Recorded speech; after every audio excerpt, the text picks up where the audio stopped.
La primera respuesta de Irán ante los ataques de Estados Unidos e Israel se centró en las bases de Washington desplegadas en Medio Oriente y el lanzamiento de misiles contra Tel Aviv. Sin embargo, las operaciones militares cambiaron rápidamente de eje y se extendieron a instalaciones energéticas en la región. La ofensiva incluyó un ataque con drones contra la refinería saudita de Aramco en Ras Tanura, una de las más grandes del mundo, y el ataque a varios buques petroleros, lo que disparó el precio del crudo y encendió las alarmas por el impacto del conflicto en la economía global. Really difficult to tell on how long we think that this is going to be taking place. And the reason for that is we don't know what's going to happen until the last missile and the last shot has been fired. El estrecho de Hormuz, el paso estratégico entre Irán y Omán, por el que transita cerca del 20% del petróleo crudo y del gas natural licuado del mundo, es una de las zonas más afectadas por el accionar de Teherán. La ruta conecta a grandes productores petroleros como Arabia Saudita, Irak y Emiratos Árabes Unidos con el Golfo de Omán y el Mar Arábigo. Irán aseguró que podría interrumpir el tráfico marítimo durante meses. El régimen fabrica alrededor de 10.000 drones al mes y dispone de un arsenal estimado de entre 5.000 y 6.000 minas marinas. Mientras, su amenaza se impacta en los mercados. Los precios internacionales del gas y del crudo registraron fuertes subas desde el sábado, y si el conflicto se prolonga, el bloqueo podría llevar el precio del barril a más de $100. En este contexto, la empresa Qatar Energy suspendió su producción de gas natural licuado y advirtió que no podrá cumplir con sus compromisos de exportación debido a los ataques militares contra sus instalaciones. The Iranians are obviously trying to target energy-related, oil-related infrastructure to cause price spikes in a year of the US midterms. It's the only weapon they really have to make the US stop, is to really spike oil and energy prices. Y aunque existen dudas acerca de la capacidad real de Irán de impedir el paso de buques por el estrecho de Hormuz, estando bajo ataque permanente, la declaración de cierre del pasaje por parte de la Guardia Revolucionaria ya tuvo su efecto. Desde el domingo 1 de marzo, el tráfico marítimo por allí disminuyó en más de un 80%. As it stands, it is not officially closed. However, there is a sort of de facto closure of the Strait of Hormuz. Reasons for that is the Iranians are attacking or threaten to attack any sort of vessels that pass through the strait, and given the nature of the conflict and how widespread it is in the Middle East right now, freight rates for ships are prohibitively high, and there is a lack of basically insurance being given to any vessel. La posibilidad de bloqueo es una preocupación central para Washington, y para impedirlo, la Marina de Estados Unidos comenzó a atacar sistemáticamente a la flota de Irán, que cuenta sobre todo con lanchas rápidas y mini submarinos.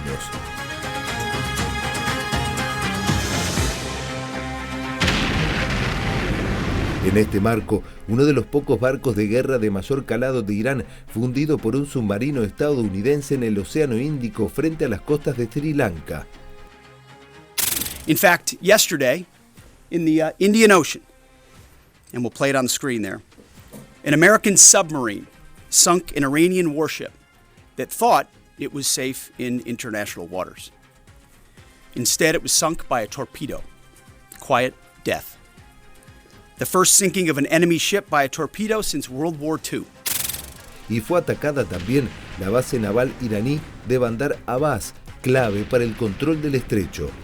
La Marina de Estados Unidos asegura que no hay evidencias de minado en el paso de apenas 33 kilómetros de extensión, pero pocas empresas navieras se animan a cruzarlo porque las compañías de seguros elevaron un 200% el costo de sus pólizas para cubrir eventuales ataques en el actual contexto. La principal perjudicada por la situación en Hormuz es la República Popular China, aliada de Irán, que importa más de un 45% del petróleo que utiliza por esa vía, a pesar de que Teherán aseguró que los únicos petroleros autorizados a cruzar el estrecho serían los chinos. This is, of course, damaging our economies. This is true for the oil prices and this is true for the gas prices as well. So that's the reason why we all hope that this war will come to an end as soon as possible.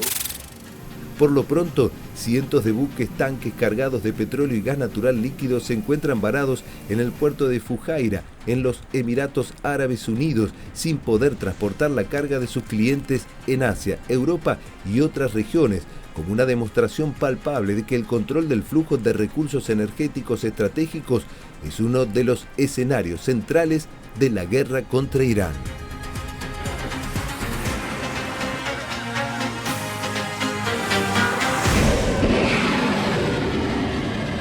En esta edición muy especial de Televisión Pública Noticias Internacional, ya en menos de un minuto estamos dialogando con nuestro segundo invitado. Esta es su ficha. A ver. Ya está sentado con nosotros. Se trata de Ignacio Rulansky, especialista en Medio Oriente, doctor en Ciencias Sociales de la UBA, magíster en Asuntos Internacionales de New School, Nueva York, becario postdoctoral del CONICET, profesor en la Universidad Torcuato Di Tella. Ignacio, el placer de siempre. Gracias por venir. Por favor, gracias por la invitación. Bueno, los ojos del mundo están posando por Medio Oriente, ¿no? Hay varios capítulos para empezar a analizar con vos. La primera tiene que ver la cuestión energética, ¿no? Que hacíamos foco en este informe especial que recién veíamos. Sí, exactamente. Es decir, ya cuando esto comenzó, ustedes recién planteaban, no se da, del viernes al lunes un aumento estrepitoso del precio del barril. Sí. Y toda una serie de efectos vinculados a cómo se interrumpen y afectan distintas cadenas de suministro, ¿no? Entonces, el problema del paso de buques por el estrecho de Hormuz no solamente impacta en lo energético, sino que de lo energético va derramando en otras industrias también, ¿no? Y podemos distribuirlo un poco por los distintos continentes, si quieren, sí, por lo menos como para hacer una pasada. China la más perjudicada. China sí, porque China está en un contexto además de recesión, pese a que el crecimiento de la economía china es mucho más voluminoso que el de muchísimos otros países, es la segunda economía del mundo, viene en retroceso desde la pandemia que no se recupera del todo y está particularmente afectado por las tarifas norteamericanas, sobre todo a muchísimos socios comerciales. Se estima que el crecimiento de la economía china este año va a ser moderado, un 4,5, un 5%, que es un poco menos que los años anteriores, que por lo menos se calculaba un 5%.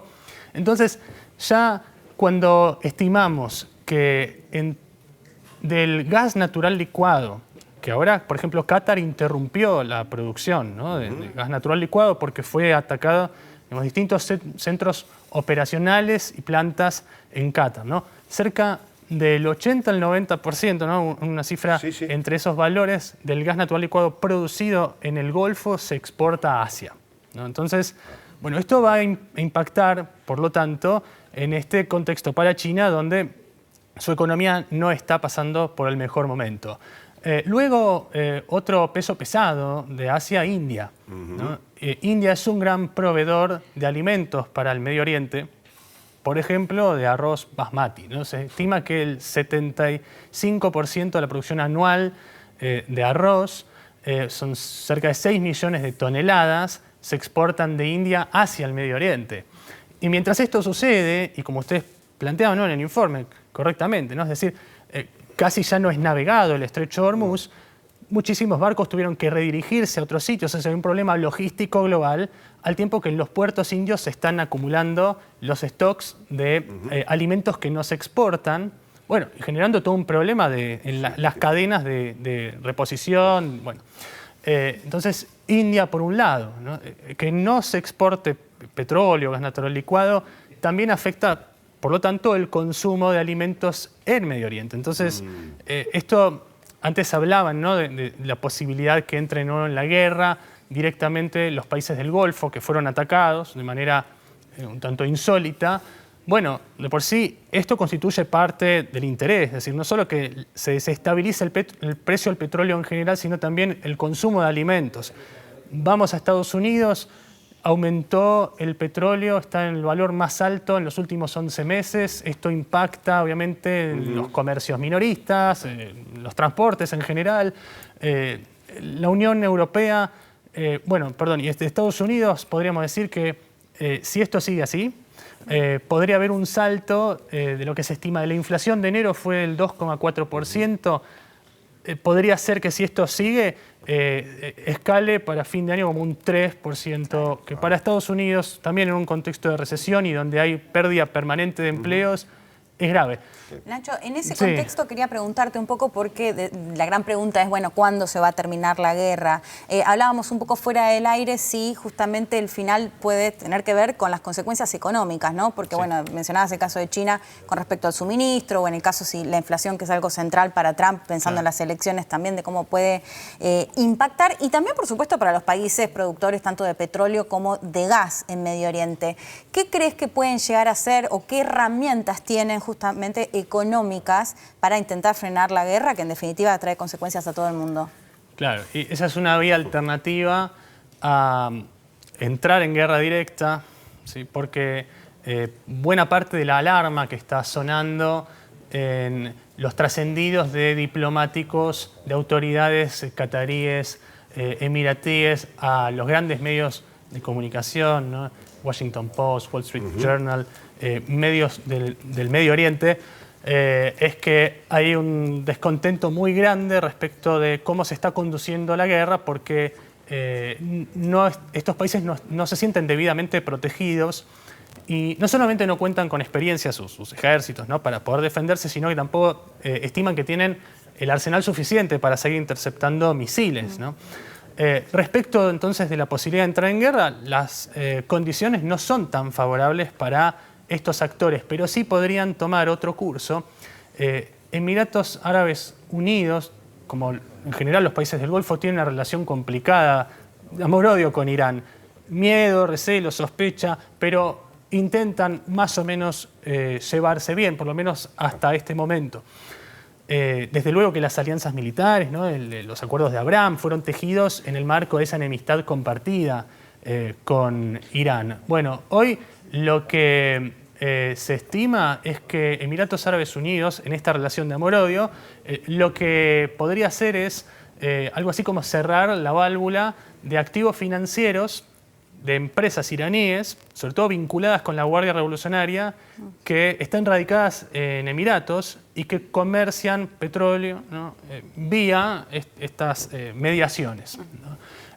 Pero es un problema esto porque no solamente hay vínculos con la Guardia Revolucionaria, en este caso actuando a través de terceras empresas, sino que también hay miles de iraníes que usan esta mediación para enviar remesas de ida y vuelta, ¿no?, sobre todo hacia Irán, ¿no?, iraníes en el exilio. Entonces, la cantidad, el volumen de dinero que estamos hablando es enorme, ¿no? La Secretaría del Tesoro de Estados Unidos, cierro con esto cortito, estima que algo así como 9.000 millones de dólares de dinero que pertenece a cuentas iraníes necesita esta mediación emiratí. Como un 62% de todo ese dinero pasa por Emiratos. Si Emiratos congela estos activos, va a ser un golpe para la Guardia Revolucionaria. Claro.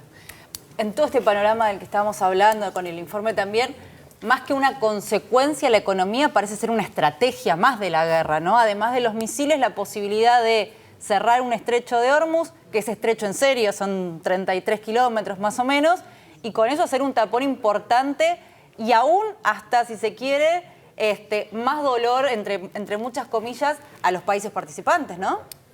Sí, exactamente. O sea, es parte de la extorsión. La economía es casi una herida de guerra.